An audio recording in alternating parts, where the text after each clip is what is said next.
Online shopping through Flipkart and Amazon has become second nature for city dwellers, but it's often a dilemma for consumers in Tier 4 and 5 markets.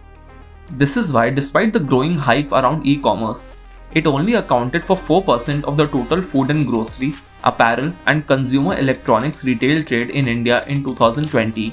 This share is projected to grow to 8% by 2025. For Indian e-commerce startups, tapping into the consumers living in rural and suburban India, or Bharat as it is often called, seems like the final piece of the puzzle. This is where social commerce comes in. As the name suggests, social commerce is commerce through social media. Startups such as Meesho, Mall91, Dealshare and City Mall, among others, make use of a network of community leaders or resellers. The resellers collect orders from their social networks by sharing product catalogs over WhatsApp.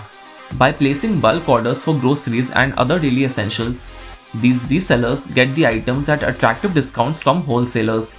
This model of social commerce helps startups drive down customer acquisition costs.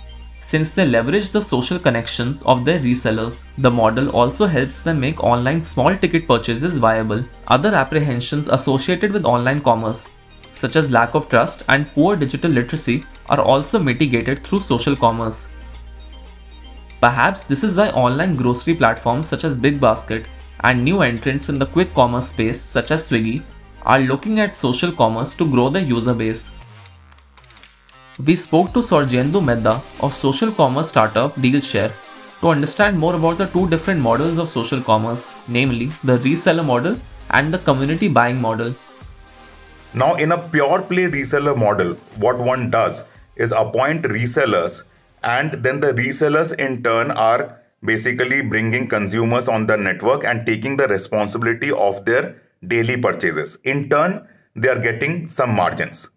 In a country like India, where basically the gross margins are low, most of the times this reseller model ends up being a B2B business, where a retailer becomes a reseller and is basically selling to his or her existing customers. The real social commerce is the community building model or consumer group buying model or whatever we say. So on the community building models, what we do is essentially incentivize customers or actually micro incentivize customers, very small incentives that we give to customers to basically bring more and more consumers from their network onto the platform through various gamification and virality driven techniques.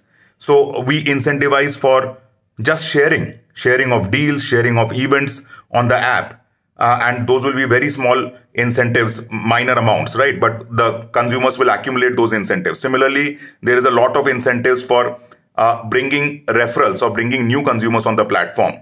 There are gamified properties where customers can bargain along with their friends, basically buy along with their network and hence get a lot of savings. So it's an inventory based model where we buy from suppliers and sell to customers. Now, essentially what it means is that there is margin involved in the transaction between buying and selling. So now the way we differentiate from other e-commerce players with inventory model is that we depend heavily on small and medium manufacturers. So our business is not very dependent on top brands like you see in other platforms on the grocery and essential space. So in the other platforms or other apps would have around 80% dependence on top brands, whereas 70% of our business is through small and medium manufacturers in the grocery and essential space.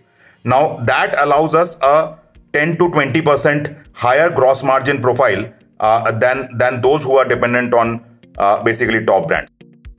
The reseller model being espoused by Indian social commerce startups offers a blast from the past. It's the same model that Tupperware and Amway leveraged to create a network of self-empowered businesswomen. However, the newer community buying model is the one that startups such as Pinduoduo pioneered in the smaller towns of China. Interestingly, Chinese venture capital firm Shunwei Capital, which counts Pinduoduo among its portfolio companies, is now sharing its social commerce know-how as an investor in Meesho, the only unicorn in this space in India. The social commerce market, though nascent, accounted for $2 billion in gross merchandise value or GMV in 2020. and is expected to grow to $16 to $20 billion by 2025. The share of social commerce in India's e-commerce market is expected to increase from the existing 1 to 2% to 4 to 5% of the projected $140 billion market by 2025. However, the market is not without its challenges. While VC firms are betting heavily on the sector, they understand that it is a risky proposition. Some experts feel that while the community buying model may see early traction in India, the bigger challenge lies in the manufacturing quality. As the Indian manufacturing sector is not evolved, products are of mediocre quality that will lead to higher customer returns, making it a loss-making proposition. As such, only categories such as groceries and daily essentials may succeed under the group buying model. For the larger social commerce trend, only time will tell if it is the final piece in the puzzle that is enabling online shopping for Bharat. If you like this video, share it and subscribe to Business Standard.